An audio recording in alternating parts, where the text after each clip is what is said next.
Hello, welcome back to Manibil. This is part 2 of my deconstruction of Consciousness Squared's video on idealism, let's say. And the subtext here is for part 2 is, or the title of part 2 is The Hard Problem of Consciousness and the Solution, right? Well, there's a huge problem in that title already, but I'll get back to that.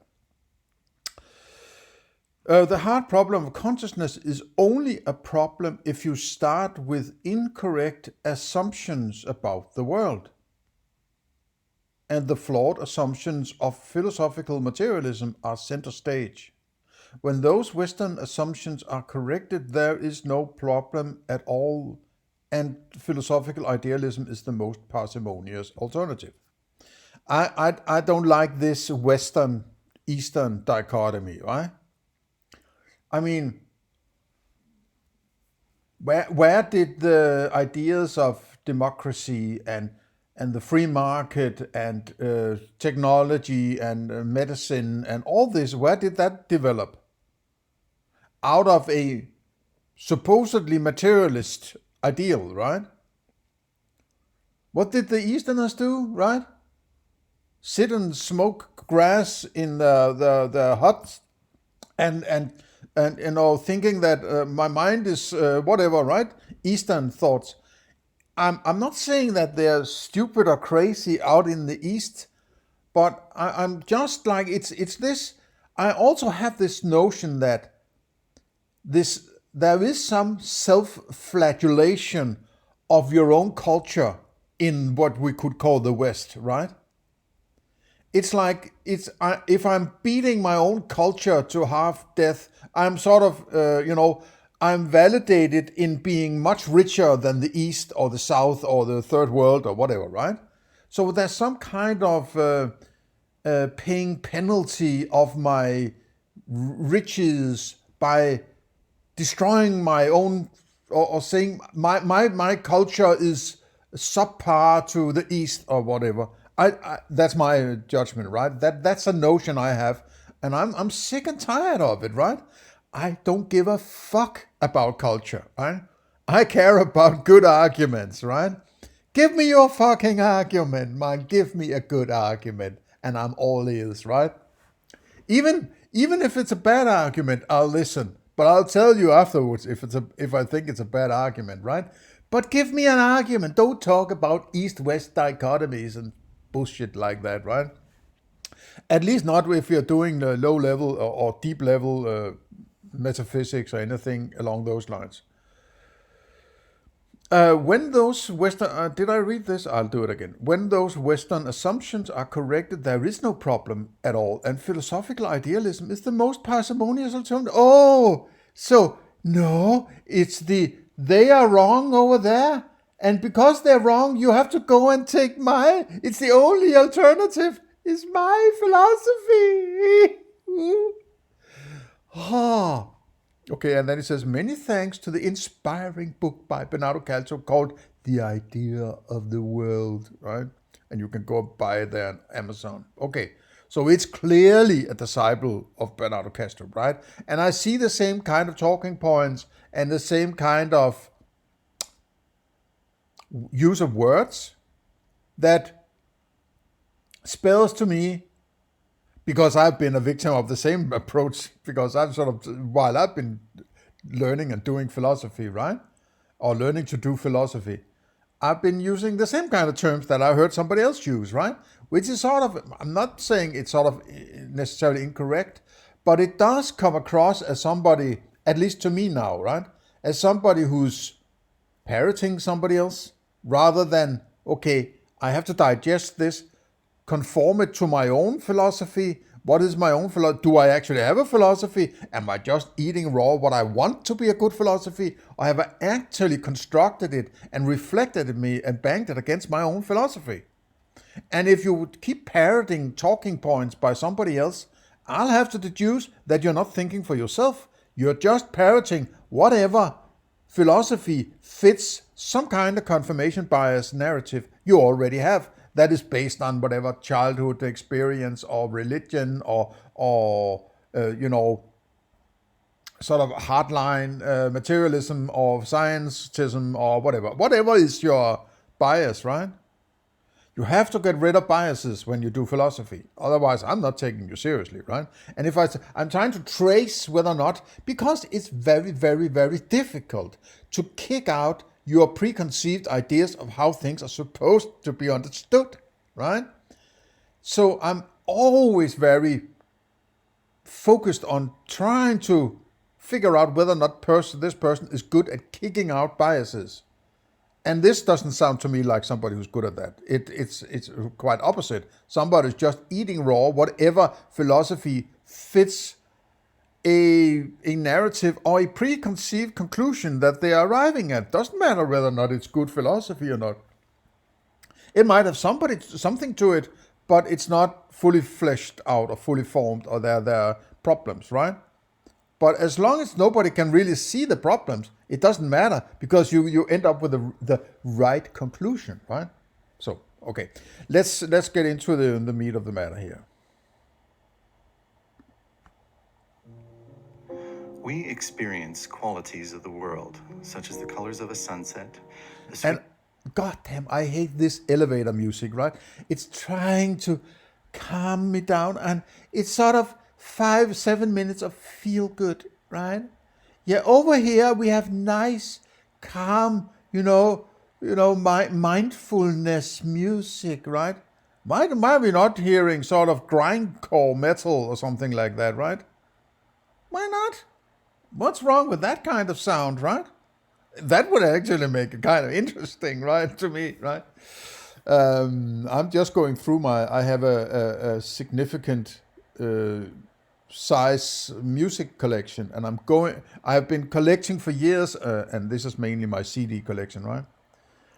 Because CDs are so cheap to get nowadays, and you can find really interesting stuff and good music very cheaply, right? But I'm just, compounded or, just stacked CDs left and right without, if they were nice quality, I bought it. Because it's so cheap, I might as just well buy it and then check it out later, right? So I've been going through my CD collection, and there are all sorts of interesting music I've never heard before, right? I have fairly good idea of, types of music and, what I like and what I don't like, or something like that. But I like to be challenged musically, right? I don't like music that tries to make me feel good. I don't like music that, as soon as it's like, I'm giving you what, the artist that says, I'm giving you what I think you need, or what will make you feel good, or something like that. No, I want to be challenged, right? I don't like music that is made to feel honey into my ear, or what would the term be, right? I think you get my drift. And this is what the notion, what I get here, right? I get this feel, I'm going to, it's kind of manipulative, right? It's sophist.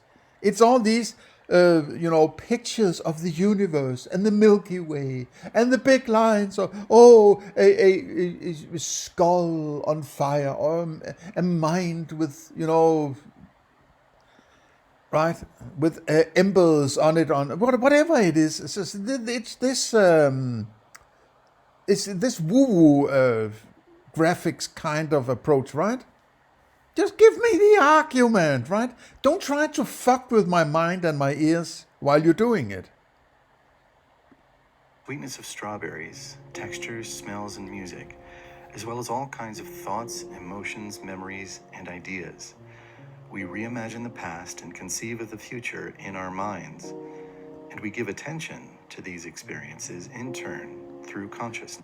Now, there's a sort of a thing that it's kind of a problem when you present stuff, right? That, and I also fall into that sort of trap, you could say, at times. It's saying we instead of I. When you present something, if I say we, I mean I, right? Or I mean I in the sense of, I feel that this way, and my axiom is that there are other individuals feeling the same way as I in this particular aspect I'm referring to. So when people say we, it's sometimes, I'm not sure if they think they have access to other minds when they say we, rather than saying I. If he's sitting there, whatever it is, doing this, right? Or maybe there's a Turing test here also in that, buried somewhere here, right? But it's the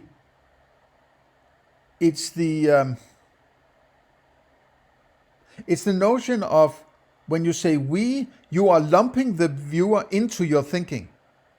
It can very quickly become a collectivist or collective sophistry, that you're saying it, we are like this, and then people have a gut reaction, which is everybody thinks like this. And then the next step would be, well, do I think like this?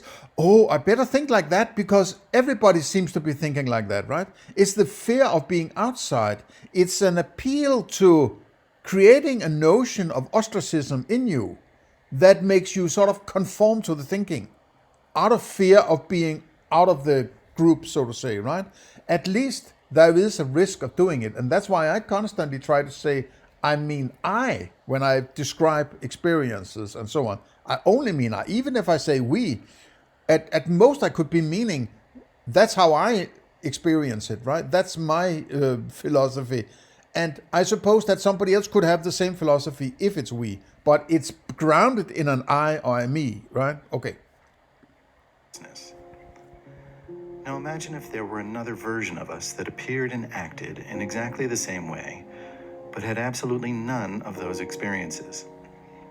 Imagine that this other being is a bio-robot that is subject to all of the same laws of physics and responds as you'd expect, but where they...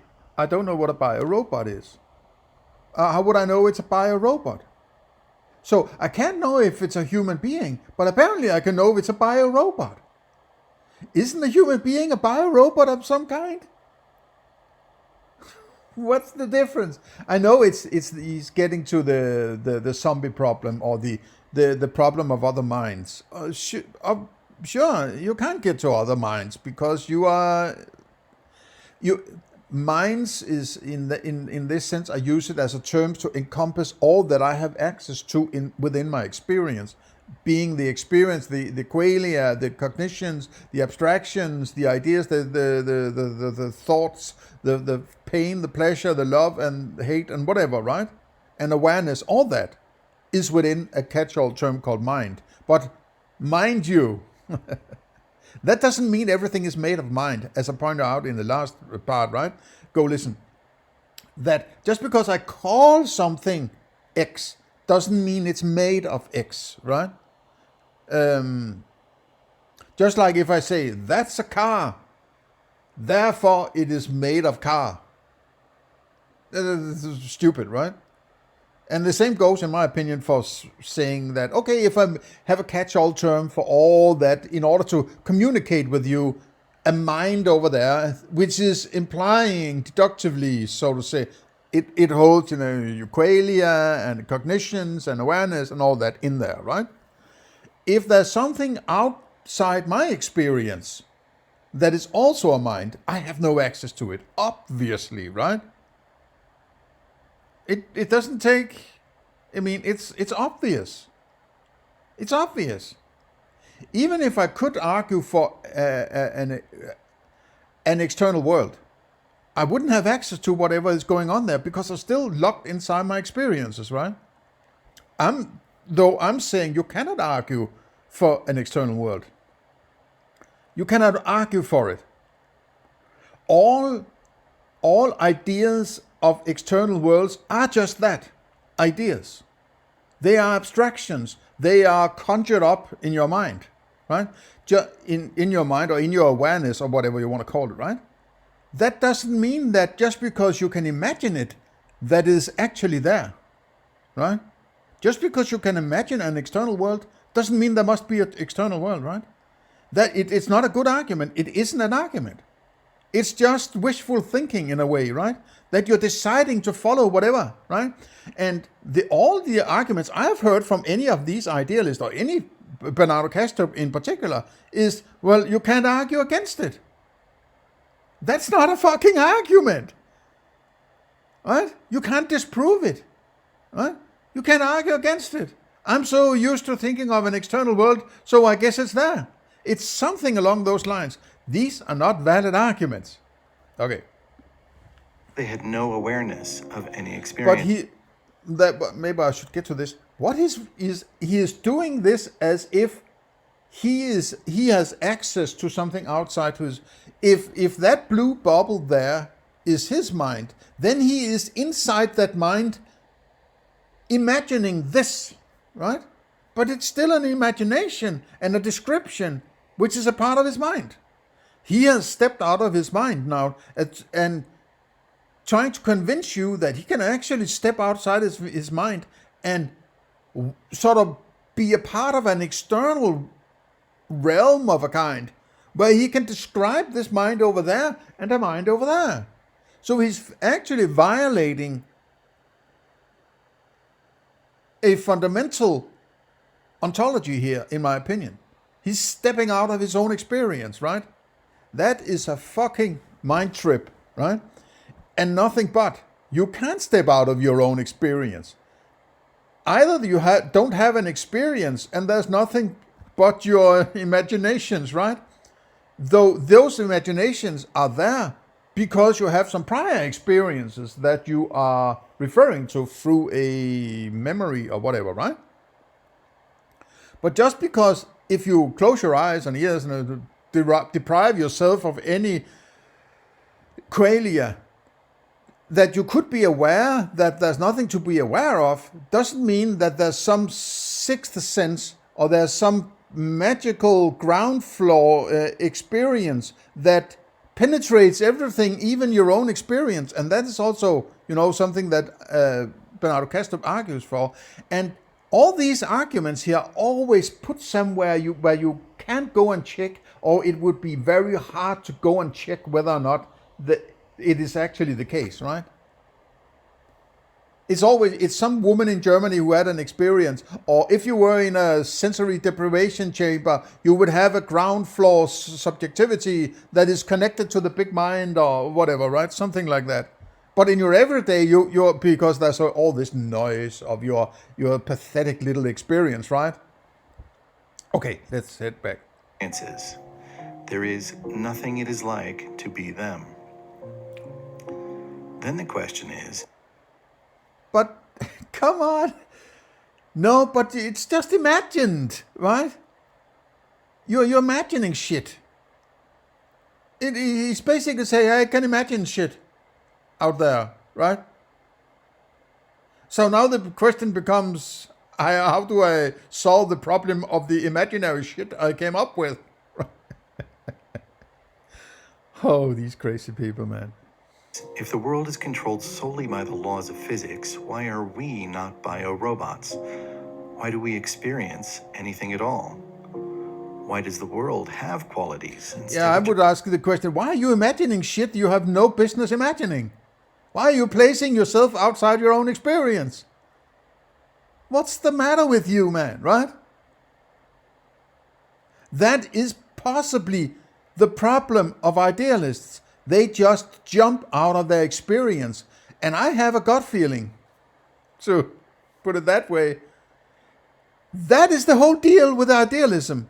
They want to get out of their experience and live in this magical world where they can come up with all sorts of shit and where mommy is not crazy because she inflicted religion on me, right? It's sort of a mental safe space. You can jump out of your pathetic experience of this and go into all sorts of imaginations. I'm roaming free in my mind. Just quantities. This is the hard problem of consciousness, as materialists simply cannot account for why we have conscious subjective experience. I think you are strawmanning the hard problem of consciousness here. No. What you usually call a materialist is somebody, to the best of my understanding, right? I might be wrong about my understanding of materialism, but this is my take on it, right? Is somebody who believes their experiences is an actual existence outside their experience. If I say I experience elephant, they say that is the actual elephant that is outside my experience. They don't put it that way, but when you try to deconstruct what they're saying, that is what they are saying, right? It's like there are two versions of the same thing. There's my inside version elephant, and there is an exactly the same thing outside my experience, which is the same elephant as I'm experiencing. While they're still saying it's a concept.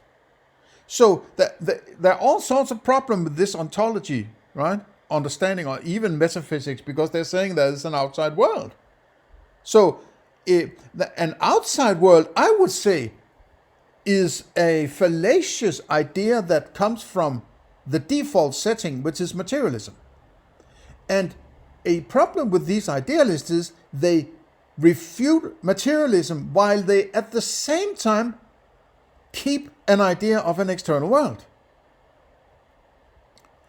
Mind you, I'm not saying you can't at some point start to work from the idea that there is an outside world, but you cannot just keep it when you have refuted materialism, right? You cannot just say, hey, it's still there. You have to say, okay, I'm backing off. I'm going into my own experience because that's all I have I have access to. So now the external world is gone by definition, by default, right? I am only accessing my experiences. There is no inside outside anymore. At least in that part of the thinking, right? And when you then have your sort of solipsist situation there, then you can start to say, okay, now I'm inventing, either arguing for an external world or inventing an external world, right? And by inventing, I mean axiomizing. You're saying, I have to work from the idea that there is an external world without, even if I cannot argue for it, right? At this point, I can't argue for it, so I'm axiomizing my way to an external world. That's a very, very honest way of dealing with it, because you're basically saying, I'm limited in my ability to argue for this, and I'm going with it. Rather than using some kind of sophistry and throwing around terms, and then all of a sudden this external world pops out. And it's even worse when they just keep it, when they have just refuted materialism, right? Okay, so those who are materialists believe that if they experience a brain, right, that brain is outside their experience. And if that brain is outside their experience, it must also be outside the experience of the individual who actually has that brain, if it's not their own brain, of course, right? You could open up your skull, don't do this at home, please, right? And look whether or not you have a brain, and say, okay, inside that thing there is my mind. But then you're pointing to something that is encompassing your mind. It's not your mind, because it's inside that brain then, right? So, if you're then saying that brain is outside my mind and also outside the person's mind that is inside the brain, then you have to say, how did that mind in there arrive inside the brain? That's the hard problem, because you can't get to it. But the whole problem is you are thinking materialistically that brain is outside your experience. It isn't, right? That brain is also a part of your experience. What else could it be? It can't be outside your experience. You wouldn't have experienced it then, right? And if it's inside your experience, it's not out there, right? So, because of the misunderstanding or the unchallenged metaphysics of materialism, people think they should be able to scientifically get to an idea of how this mind arrives inside the brain. Now, if you back off a bit and refute materialism, which is correct in my opinion, then you're in a situation where you have to realize that you don't know what is going on out there, right? Yes, you have a picture of a brain, but that brain is your picture. It's not, if you have an inside-outside dichotomy, either by arguing, which I don't think you can, or by axiom, which in my point of philosophy is the only available choice, right? So let's say I've axiomatized that. If I'm saying there is an outside world, all I have is still the mental picture of a brain. Whatever the brain is out there, I don't have access to. So if there is a mind out there that is outside my mind, I don't have access to that either, right? And that's why the problem of having a mind and a brain in your experience, or a brain in your experience without a mind experience of somebody else's mind, right? When you then bring that materialistically, fallaciously bring that mind out there, you are saying that if I can experience the brain, I should be somehow able to experience the mind also, right? But when you retract materialism, you're bringing both of them in here, right? You're saying I can experience brain, but a picture of a brain, so to say, a representation of a brain, I still cannot access the mind, because the mind is not a part of my experience. The mind is a part of whatever that brain is out there that I don't have access to. Therefore, I cannot get to an answer to the hard problem. It's an impossible problem of consciousness, right? I cannot even get to my own mind. It's the same problem with my own mind. It's no different from somebody else's mind, right? The only difference is I have access to the mind that is entailed in my brain. But my brain is still a representation of whatever it is I don't have access to, right? And when you listen to Bernardo Kastrup, for instance, he does describe this, maybe somewhat complicated sometimes, but to the best of my understanding, we are on board, even if he's an asshole and trying to push the government on me. I have to agree with him on this particular statement about the hard problem, right? I think that's where our lines meet, right? And then we diverge. Okay, that is the hard problem. The hard problem is actually the impossible problem. Yes, you can imagine the problem, but you have to realize you can never get to the answer. And furthermore, they also claim that our mental states have no causality, that none of our thinking impacts our mind in any way, that all of conscious experience occurs because the laws of physics externally determined our thoughts to be as they are. Our thoughts impact our mind. What is that? That sounds dualistic to me, right? So he's talking about mind as some kind of substance now, right? His thinking is influencing his mind. What is that? Is a mind a layer that sort of everything that is in that sphere he calls mind is soaked in, and then a thought influences mind? But then that sounds dualistic to me, right? And I see the same problem everywhere in idealism, which is this thing of calling everything mind, right? They can talk about anything they apparently want to. They use all the same terms that everybody else uses. They just have the caveat that, oh yeah, by the way, it's all mind. It's sort of if people ask, they'll just say, yeah, but it's all mind. Okay, so a thought is also a mind, right? Otherwise, it is dualism by any standard, right? So how can a mind influence another mind? What is going on there, right?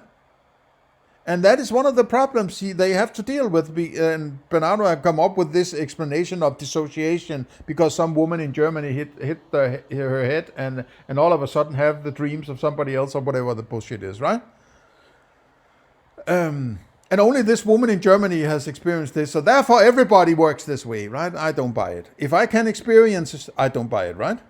My philosophy is based on my experience, right? And if my experience tells me there's a woman in Germany, something called Germany, I'm not taking that as a guidance for my philosophy, right? Okay, I'm cycling a bit and referring to Bernardo Kastrup, right? With good reason, but, I guess you have to have listened to a few of my other deconstructions of Bernardo Kastrup in order to get the full picture of what I'm talking about here. So my trusty fans will know what I'm talking about.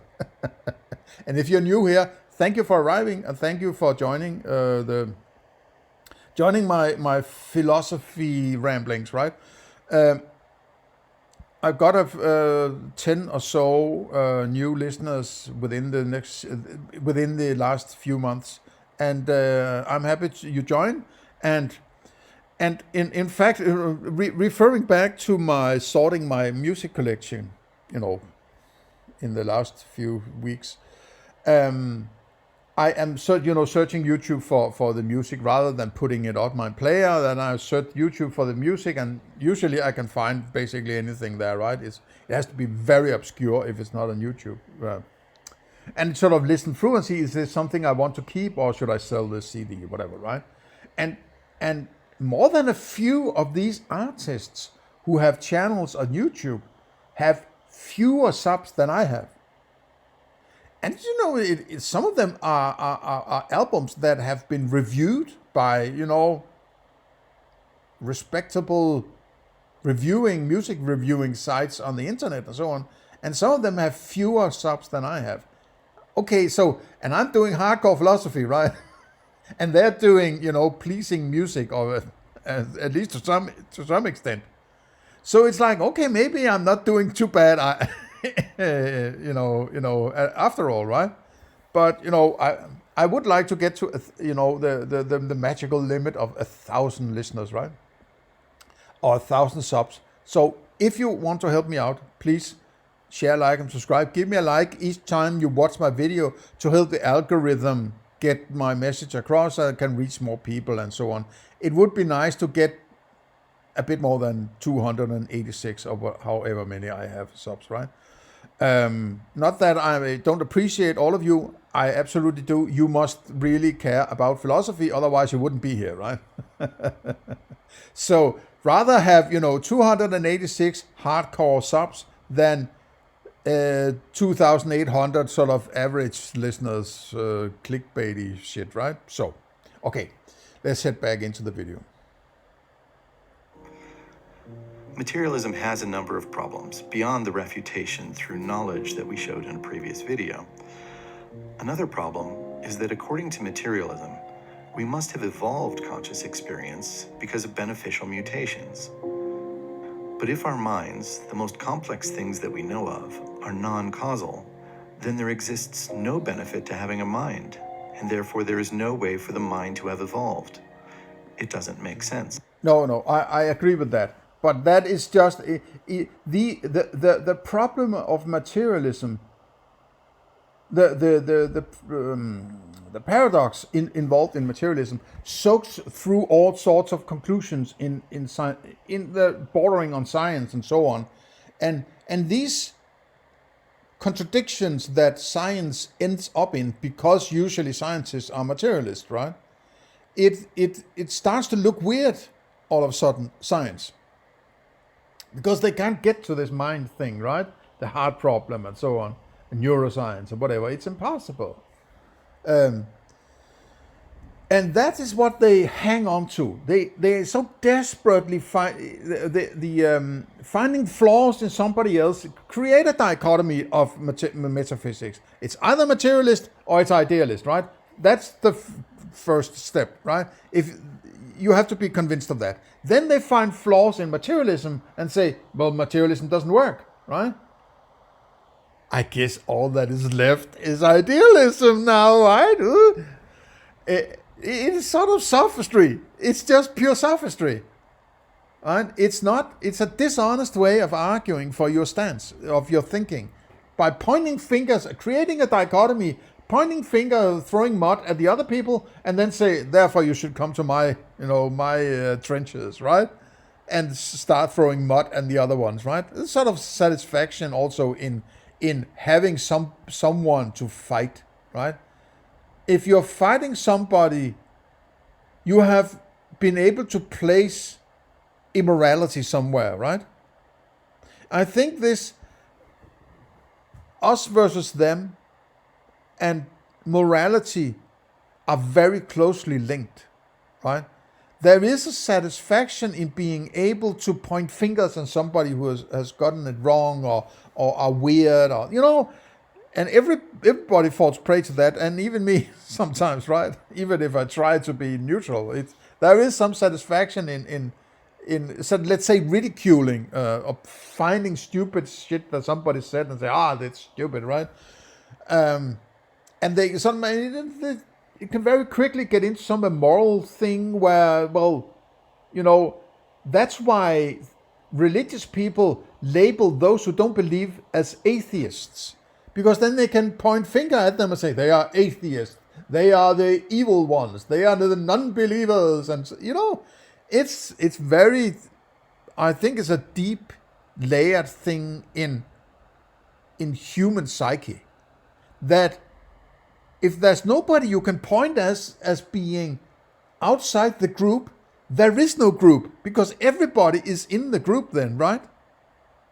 Then there's no group. There has to be somebody you point finger at and say, those are outside the group, right? So I'm defining my group, my clan, it's sort of on a monkey ape level, this, right? It goes way back to the African savannah, whatever, right? Okay. Thirdly, consciousness is so problematic for materialists that some even claim that it doesn't exist. Imagine that. Every experience that you have ever had or ever will has occurred utilizing your conscious attention. Yeah. These illusionists are completely crazy, right? They want to have their cake and eat it too, right? They want to. They are in the business at this point, it seems to me, argue away mind or consciousness or experience or qualia in order to keep materialism, right? It's a failure of respecting the idea of doing rigid philosophy and ontology and metaphysics and whatever you need to do, epistemology, before you start to do anything else, right? And at this time, philosophy has been sidetracked. They are sitting in their dusty offices and whatever they're doing, this academic philosophy, nobody knows what the fuck they're doing, right? And everybody else has been trained to shut up and calculate, right?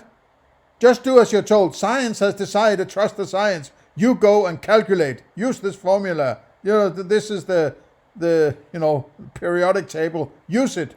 This means this. Go and calculate. Shut up, pay your taxes, right? So nobody...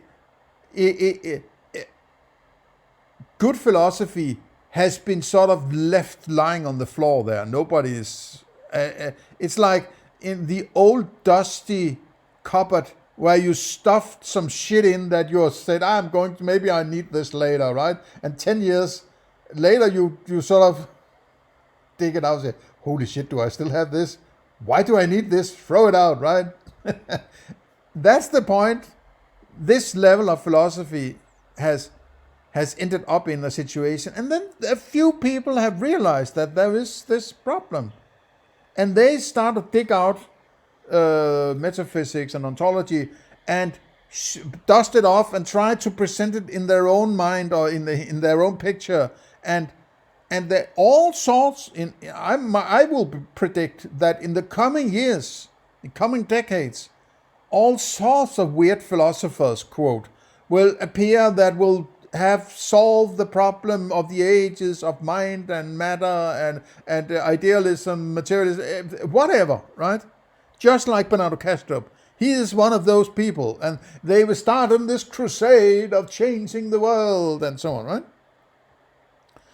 I think because it has been fucked with, right? And stuffed in the cupboard and slammed the door, and it's been lying there for 100 years and nobody think is even necessary anymore, right? They just shut up and calculate. And it's just a matter of time before we have solved the hard problem, right? And that's why we have ended up in a situation when somebody on the television can say to you, well, you have to trust the science. Are you challenging science? You little peasant, you go and get an injection because science says so, right? This is where science has ended up becoming a religion. Ah, man. Okay, I'm rambling. And some claim that it is an illusion. recognized that not only would consciousness be an illusion, but so too would the products of the human mind, the foundational understandings of reason, knowledge, ethics, mathematics, and love, which we all comprehend through. Oh, love. Oh, that's for the ladies, right? Oh, you ladies. Yeah, listen, I mentioned the word love, you know? Oh, I mean, if you want women to listen to your philosophy, just say love, right? And show a few butterflies and some nice music, and the ladies are on board, right? Just mention love. Yes. Oh, love. Right? Mental processes. If they are in fact hallucinations, they would have no causal power, no impact, which would undermine the foundations of all of human society, progress, and Oh, self-understanding. human society. Now there's also a realm called human society. Progress and self-understanding. Okay, hang on, crazy boy, right? What is human society? Right? What is that? You're bringing all sorts of topics in out of nowhere, right? You're doing the base level here, right?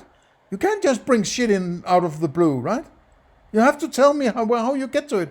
What the fuck is human society? I'm seeing some blue bubbles and a zombie. And now all of a sudden there are human societies. And love and reason and ethics all of a sudden, right?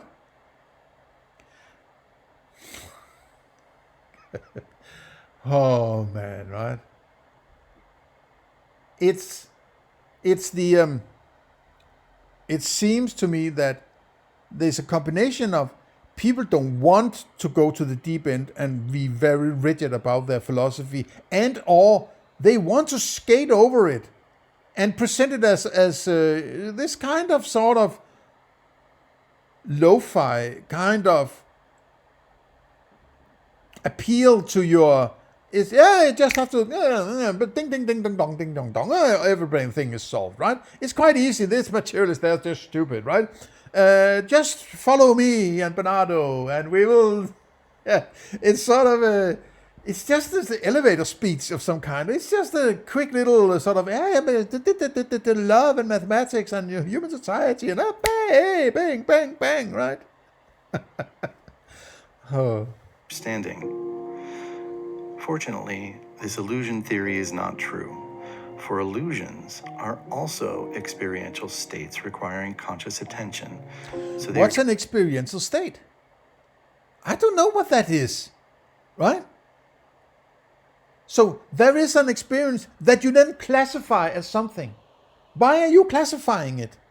If I have the experience of the color red, let's say, right?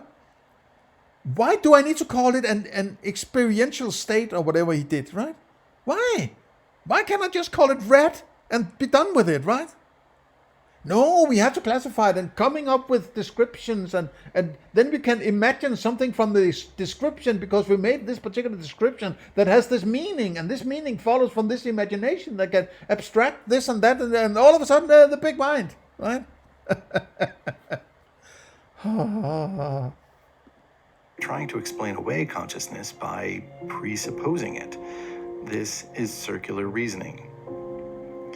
Materialists also awkwardly argue that their own experiences lead them to believe that experience itself is non-causal. In other words, their own experiences have caused them to hold a belief that the mind cannot cause effects, which is self-contradictory. Since we experience everything in our mind using consciousness, what materialists are doing is using consciousness. I have the same notion that this is somebody who, and I'm just, riffing here, right?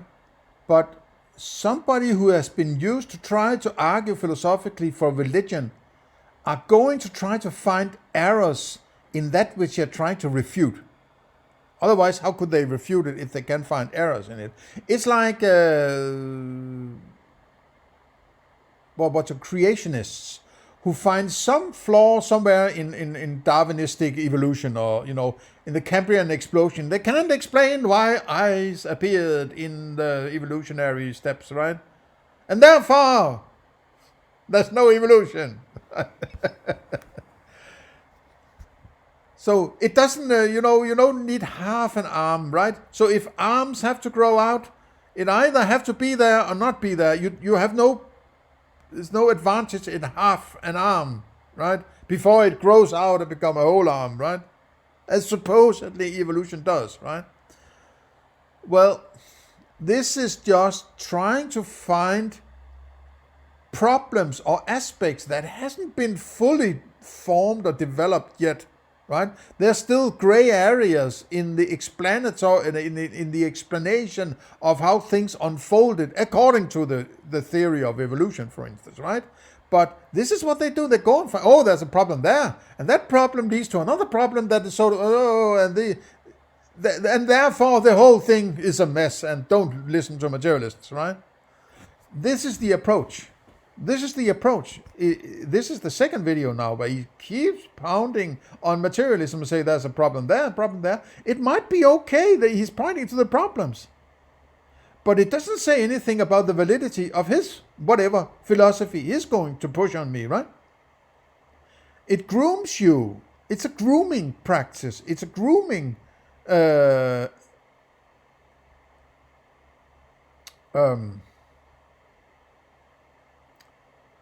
the word I'm looking for. My vocabulary seems to shrink. I'm not sure. I'm just getting old, maybe, right? It's a grooming process, right?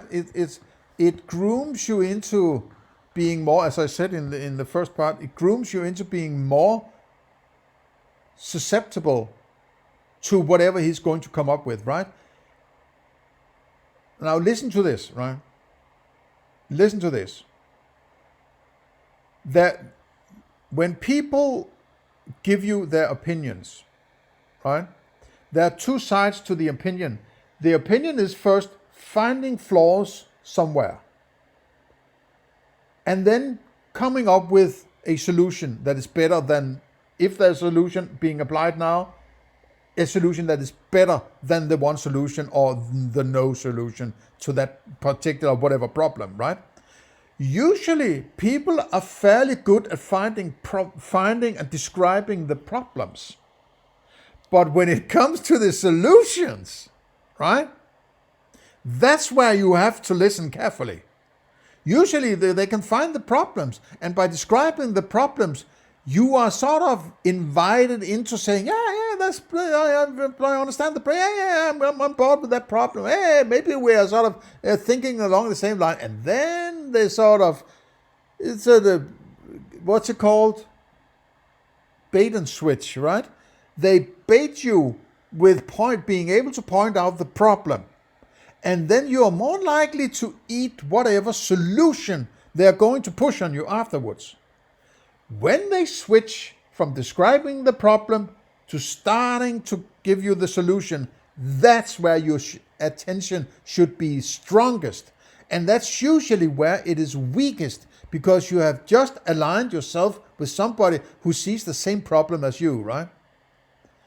When they switch from describing the problem to giving you the answer, that's where you should step on the brakes and be very, very, very, very, very, very, very, very, very, very critical, right? And think for yourself.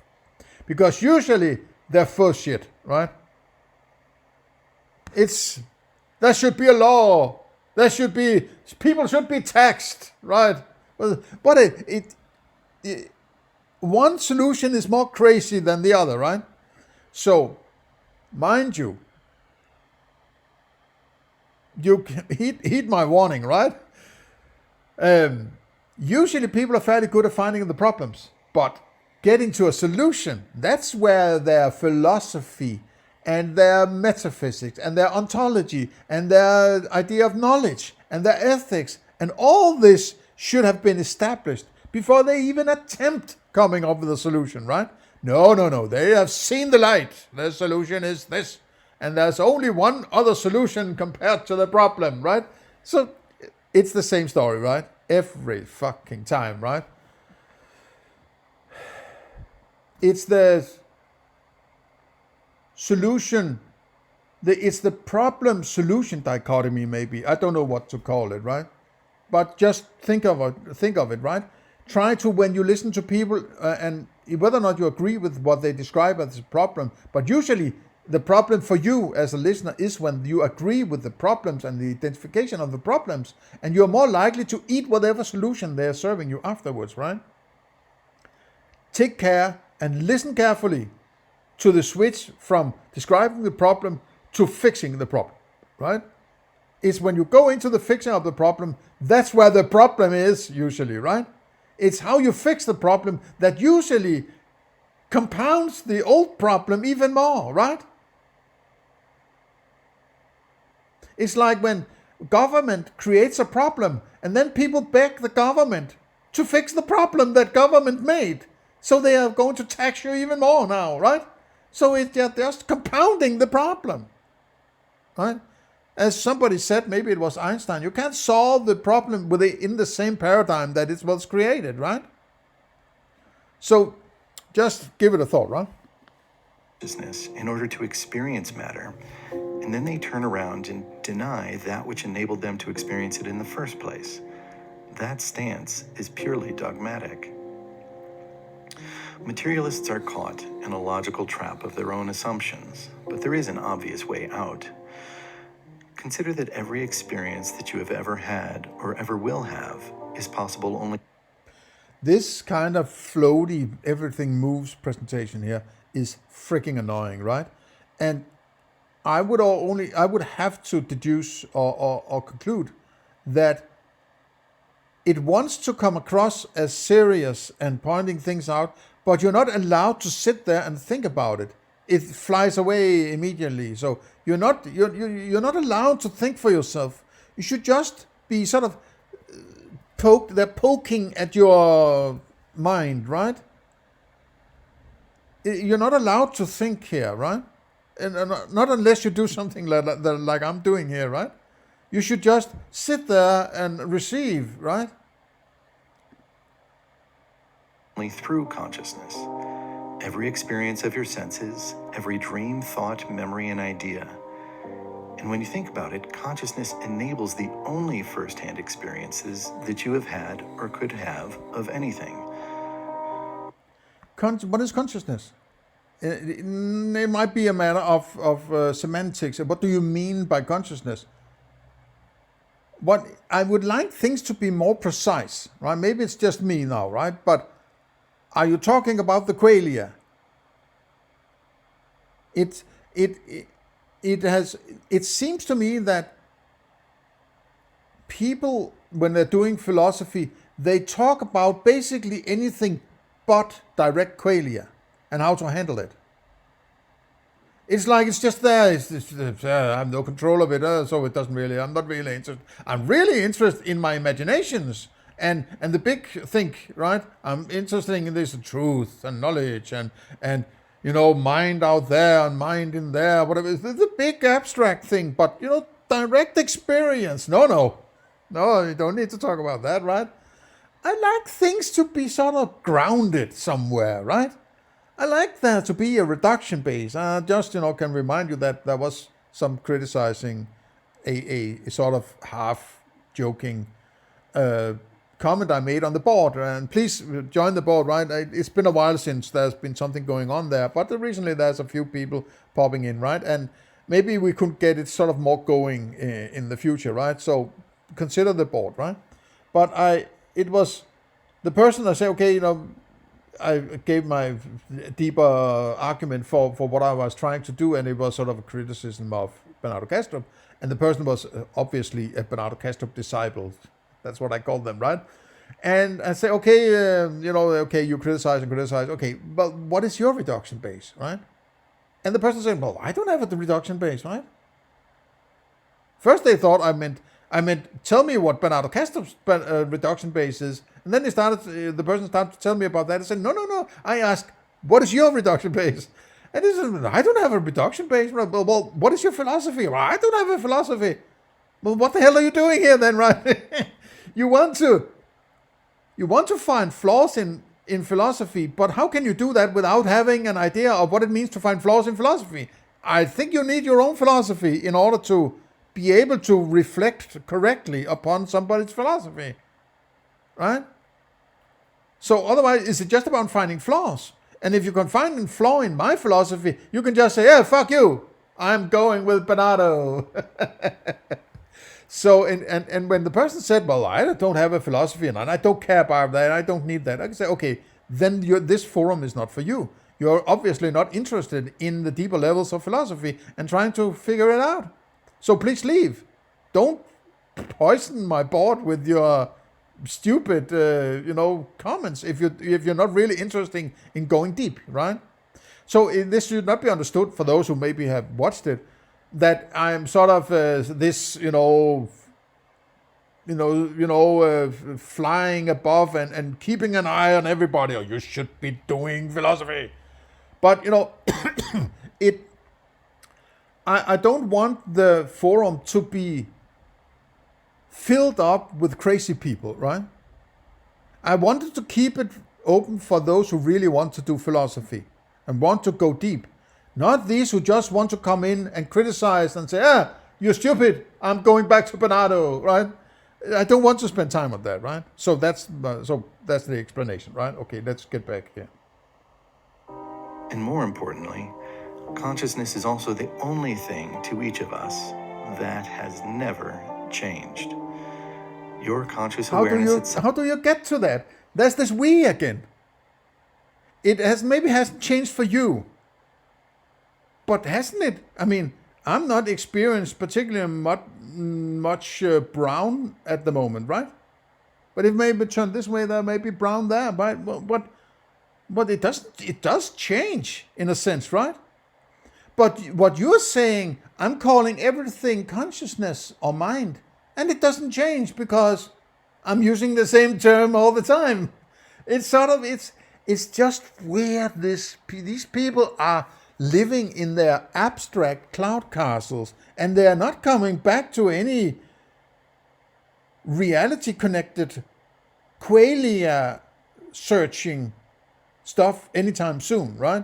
They have left in their idealism balloon, and they're not coming back, right? And leave them flying away, right? Let them go and mind fuck themselves with Bernardo Kastrup somewhere, right? Self, not the things you think about or sense, but your awareness is the same now as it was 10 years ago. Even though your body, the world around you, and all other objects of awareness have changed dramatically or no longer exist. Note also that consciousness is the only subject of experience, the witness. So notice that it is, what do you mean? You need to define things here, mate, right? You can't just throw around pre-notions or preconceived ideas of what is supposed to be used as terms in your philosophy.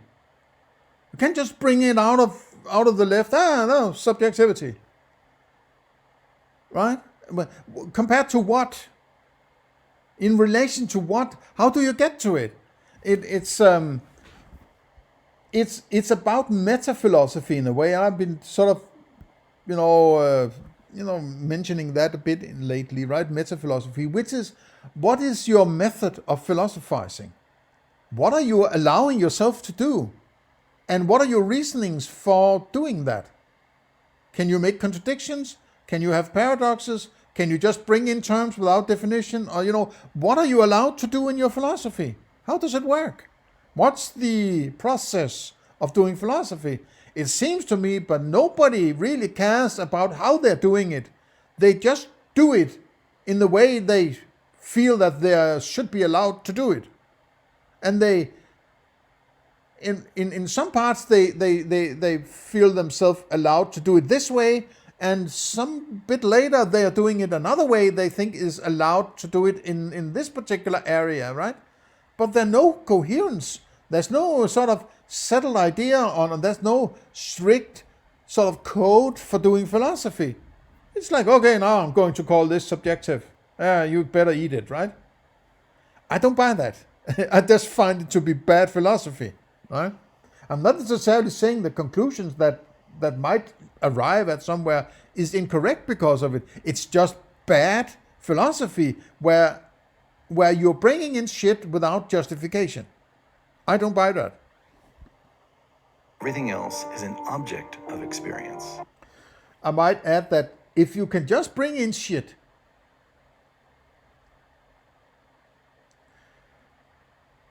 isn't it hard to criticize somebody who has a particular philosophy that you don't like or find to be problematic, if they brought in some shit that they like, and you say, no, you can't do that, but now I'm going to bring in my shit. It just feels so fluffy, right? If you want to criticize, see, and maybe that's the problem of doing philosophy, is if you want to criticize philosophy, you have to be better at philosophy, maybe, right? You have to be more coherent than those you are criticizing. Otherwise, it will fall back on you because you're equally stupid and fluffy about as those you're criticizing. And maybe that's the problem, because then it's hard to criticize philosophy, right? Consciousness is the only thing that experiences anything, and so it is the only thing that cannot be an illusion. For these and many other reasons, it is proper to consider that consciousness is the fundamental primitive of reality from which everything else derives. This is called philosophical idealism, and is what many people have understood for millennia. I'm not sure why you call it philosophical idealism. Is that because there are also idealists who are sort of in a political realm, and you want to make sure that, just like they say anarcho-capitalist rather than just anarchist, right?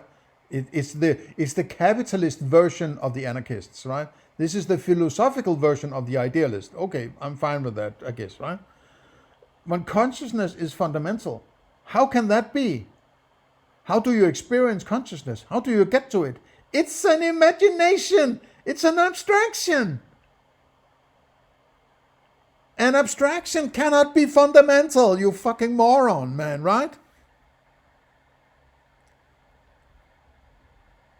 Consciousness, it's just a term you're using, right? You have no experience of consciousness. What color does consciousness have? What sound does it have? What taste does it have? What smell does it have? What feel does it have?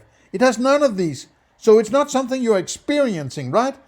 At the same time as all you're doing every day is going around experiencing shit in order to get around, right?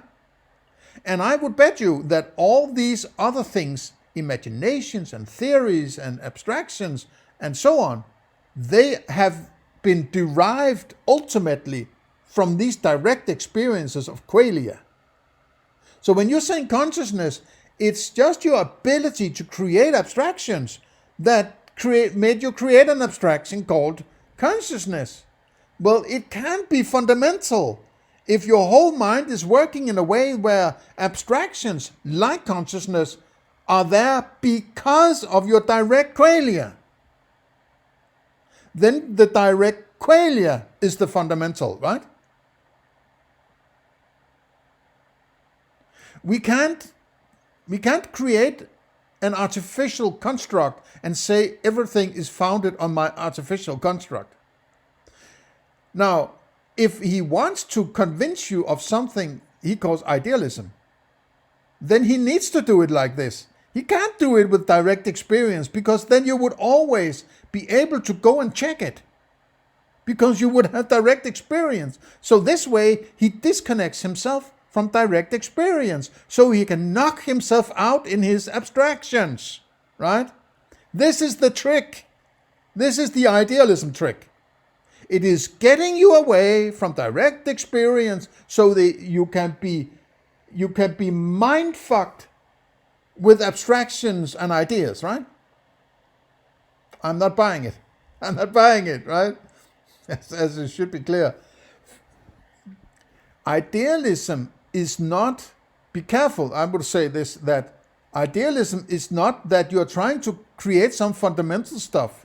Idealism is that there is something beyond your experience or your mind, let's say, right?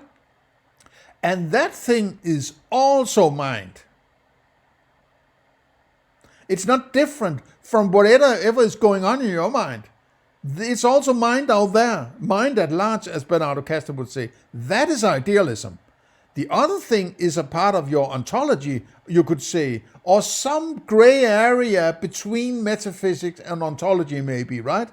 And that's the whole point of creating this superstring of mind, which is consciousness or mind. Everything is made of mind. It's sort of a superstring of everything, right? Everything is made of mind. Everything is made of superstrings. Basically the same thing, right? I'm not buying it. I don't care. I don't care if I experience. I have to go to the stores here in a few hours. I'll go buy something, right?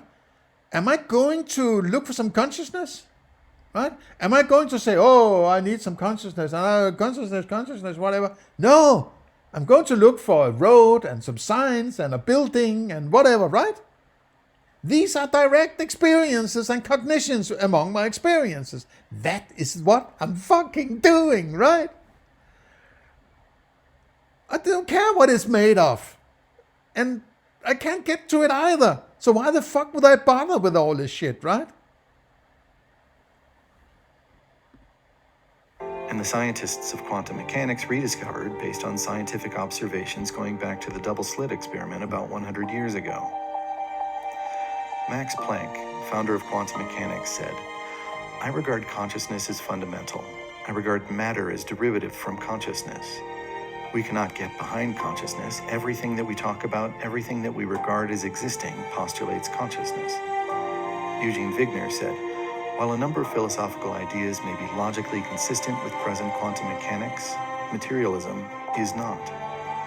Bruce Lipton said, "What quantum physics teaches us is that everything we thought was physical orgasmic, is right? not physical." Heisenberg said, "After the conversations about Indian philosophy, some of the ideas of quantum physics that had seemed so crazy suddenly made much more sense." And Schrödinger himself said, "Consciousness cannot be accounted for in physical terms. For consciousness is absolutely fundamental. It cannot be accounted for in terms of anything else."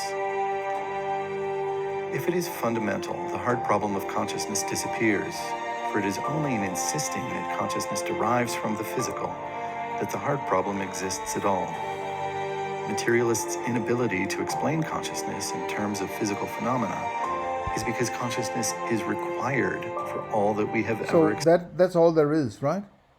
Yet he's sitting there outside his bubble of everything that is. Man, right? It sounds all the music, right? I'm pissing my pants in excitement, right? But he's sitting there, potentially, supposedly outside his own experience and telling you about it, right? Say, look at my experience over there, right? I am the God. I'm in God mode now. I'm sitting looking down on the peasants of experience, right? It's the important realm is out here in the big mind. That's where the real goodies are, right? But your pathetic little, dissociated mind there, it doesn't really matter. It's the big mind out there that is important. Experienced or ever will. When consciousness is viewed as the fundamental ontological primitive, not only does the hard problem of consciousness disappear, but so too do any difficult... Disappear? No, it doesn't disappear, right? You can always ask a question, but that doesn't mean just because you can ask a question that you need to be able to get to an answer. And realizing that you can't get to an answer doesn't remove the question. It's a weird formulation, right? You can ask the hard problem. It's just impossible to answer because you can't get to the answer, right? Difficulties understanding the place of reason, knowledge, ethics, mathematics, and love. What is this love thing?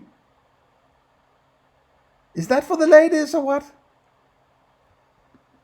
As they all presuppose and require.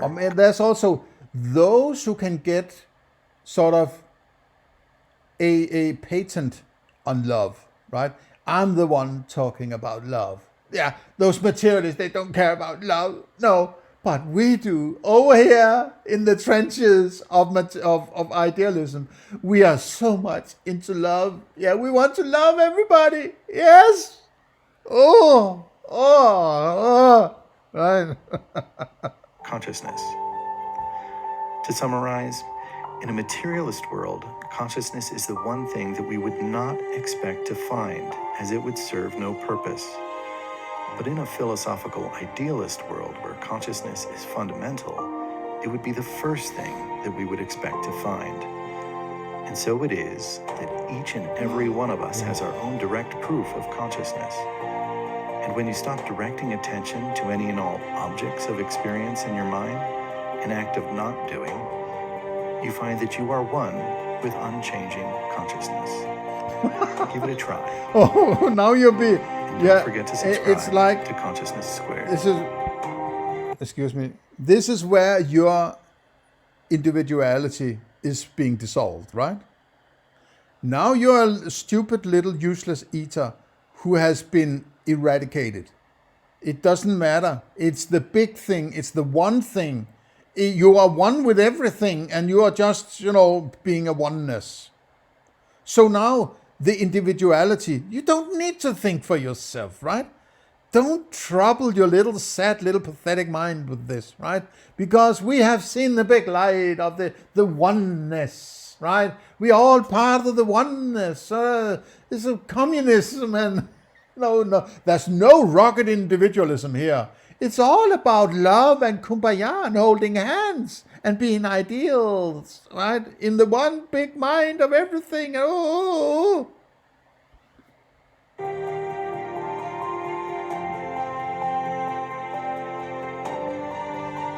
Oh, many thanks to what? But what's the Bernardo Kastrup? Is that a oneness somewhere? Yeah. There is a priest. The priest is more than us. We are all equal in the oneness. But there's some who are more equal than others, right? I'm paraphrasing, what's it called? Is it Animal House? What's it called? Animal Farm, right? There's always somebody who has to be elevated to slightly better than the average oneness. He is a little more oneness than the others, right? Oh man, I see all sorts of communism and socialism, and just do as your masters. Your big mind it does what it does. You pay attention, right? That's what I see down the line. Okay, so that was part 2 of this weird presentation, right? So I have a decently good time deconstructing this. This is sort of the low-hanging fruit, you could say, right? This is just a sort of fanboy video, right? Pretending to be sort of, I have my own philosophy, but it's basically just a rip-off of talking points of Bernardo Kastrup, right? So, and this is sort of clinging on to, finally somebody, Bernardo Kastrup managed to combine woo-woo shit with philosophy and science.